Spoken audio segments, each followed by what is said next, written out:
నమస్తే మిత్రులారా, నేటి విద్య ఉద్యోగ సమాచారానికి స్వాగతం సుస్వాగతం. ఈరోజు వచ్చినటువంటి న్యూస్ అన్ని కూడా తెలుసుకోవడానికి ప్రయత్నం అయితే చేద్దాము. చాలా ఇంపార్టెంట్ న్యూస్ అయితే ఉన్నాయి, అవన్నీ కూడా తెలుసుకోవడానికి ప్రయత్నం చేస్తాం. కాబట్టి తప్పకుండా వీలైతే మీ నుంచి నేను ఆశించేది ఒక లైక్ మాత్రమే. కాబట్టి తప్పకుండా లైక్ చేయండి. జీపీఓకు సంబంధించినటువంటి పోస్టులు డైరెక్ట్గా రిక్రూట్మెంట్ చేయాలనేటువంటిది, అదే రకంగా టెట్ గురించి ఒక అప్డేట్ ఉంది, అదే రకంగా ప్రొఫెసర్ల ఉద్యోగ విరమణ వయసు పెంపు అనేటువంటిది ఉండదు అనేటువంటిది, ఇవన్నీ కూడా తెలుసుకోవడానికి ప్రయత్నం అయితే చేద్దాం.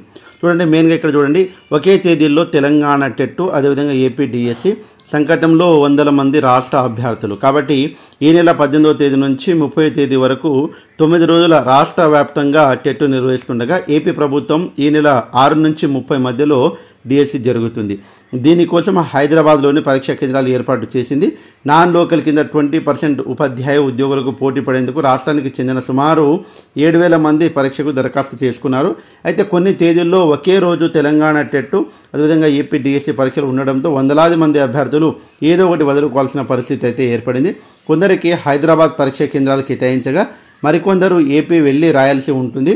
8 రోజుల పాటు రాష్ట్ర వ్యాప్తంగా 2 పరీక్షలు జరుగుతూ ఉంటాయి. అయితే ముఖ్యంగా 20వ తేదీ ఎక్కువ మంది అటు ఇటు పేపర్ 1, అదేవిధంగా ఏపీ డిఎస్సిలో ఎస్జిటి పరీక్ష ఉండటం సమస్యగా మారింది. కాబట్టి ప్రభుత్వాలు చర్చించుకొని 2 పరీక్షలు ఒకే రోజు లేకుండా చూడాలని అభ్యర్థులు కోరుతూ ఉన్నారు.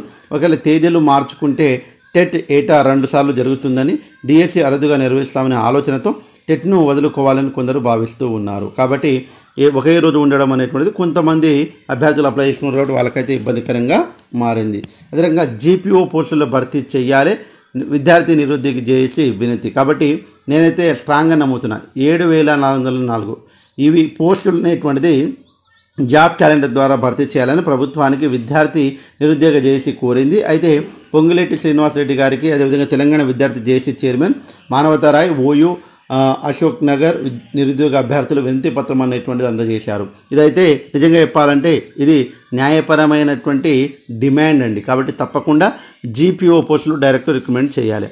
విషయం ఏంటంటే, మీరు ఇప్పుడు ఉన్నటువంటి పంచాయత్ సెక్రటరీలకు నియమించుకుంటారు కదా, ఆ 3,550 మందికి, వాళ్ళకు జీరో సర్వీస్ అని గట్టిగా చెప్పండి. వాళ్ళు కూడా జైన్ గారు నేను ఛాలెంజ్ చేస్తున్నా. ఎందుకంటే చాలామంది మా ఫ్రెండ్స్ ఉన్నారు, జీరో సర్వీస్ కంపల్సరీ ఉంటుంది అని చెప్పాల్సిందే. ఎందుకంటే మీరు జీరో సర్వీస్ అని చెప్తే ఇంకా కొన్ని పోస్టులు కలుస్తాయి.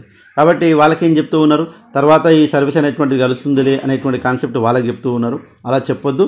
ఏది ఏమైనా డైరెక్ట్ రిక్రూట్మెంట్ అనేటువంటిది చేయాల్సినటువంటి అవసరం అయితే ఉంటుంది. అదే రకంగా ప్రొఫెసర్లకు ఉద్యోగ విరమణ వయసు పెంపు ఉండదు. కాంగ్రెస్ రాష్ట్ర వ్యవహారాల ఇన్ఛార్జి మీనాక్షి నటరాజన్ ఈ మేడానికైతే సెల్యూట్ చేయవచ్చు. ఎందుకంటే ఈ 65 సంవత్సరాల వరకు చేయమనడం ఏందు. ఇంతకుముందు అసిస్టెంట్ ప్రొఫెసర్లు ఓయూలో ఉన్నటువంటి వాళ్లకు, జేఎన్టీ వాళ్ళకి ఇలా ప్రొఫెసర్లు ఉన్నారు కదా యూనివర్సిటీ, మనకి ఏవైతే 12 యూనివర్సిటీలు ఉన్నాయో వాళ్ళకు కూడా 65 సంవత్సరాలు చేశారు. వాళ్ళకు కూడా ఈ 65 సంవత్సరాల అవసరము లేదు. కాబట్టి తప్పకుండా అయితే ప్రభుత్వం అలాంటి వాటిపైన కొద్దిగా జాగ్రత్త వహించాల్సినటువంటి అవసరం అయితే ఉంటుంది. మేడం, నిరుద్యోగ అభ్యర్థులకు ఖాళీగా ఉన్న పోస్టులతోటి భర్తీ చేయాలనేటువంటి విషయం అయితే డైరెక్ట్ స్పందించడం అనేటువంటి జరిగింది. కాబట్టి మేడంకి అయితే 1-2 సార్లు మనం నమస్కారం చేయొచ్చు. అదే రకంగా డిఈ సెట్ అనేటువంటిది మనకు జరిగింది. దాంట్లో 26,442 మంది ఉత్తీర్ణత సాధించారు. 9 నుండి ధృవపత్రాల పరిశీలన అనేటువంటిది ఉంటుంది. ఇంకా ప్రథమ ర్యాంకర్లు వీరే, హారిక 77 మార్కులు, అదేవిధంగా అభినవ్ రెడ్డి 87 మార్కులు, అదేవిధంగా అహ్మద్ 67 మార్కులు. వీళ్ళు ఇప్పుడు వచ్చినటువంటి ర్యాంకులు. అదే రకంగా 40% వైకల్యం ఉంటే చాలు, కొత్త విధానాలు జారీ చేసినటువంటి ప్రభుత్వము ఉపకరణాలకు పొందేందుకు. కాబట్టి 40% ఉంటేనే మనకు దానికి సంబంధించినటువంటి, ఇంతకుముందు మనకు 70% పైన ఉంటేనే అర్హులుగా భావించేవారు. బట్ ఇప్పుడు మాత్రం 40% ఉంటే సరిపోతుంది అనేటువంటిది ఇక్కడ చెప్పడం అనేటువంటిది జరిగింది. అంటే ఇవి స్కాలర్షిప్ రావడానికి.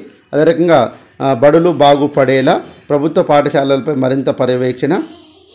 అయితే అభ్యసన సామర్థ్యాల అంచనాకు 3 సార్లు పరీక్షలు, పాఠశాల విద్యాశాఖ మార్గదర్శకాలు. ఏది ఏమైనా నేనేం చెప్తున్నా అంటే, టీచర్ అనేటువంటిది మెయిన్ సెంటర్.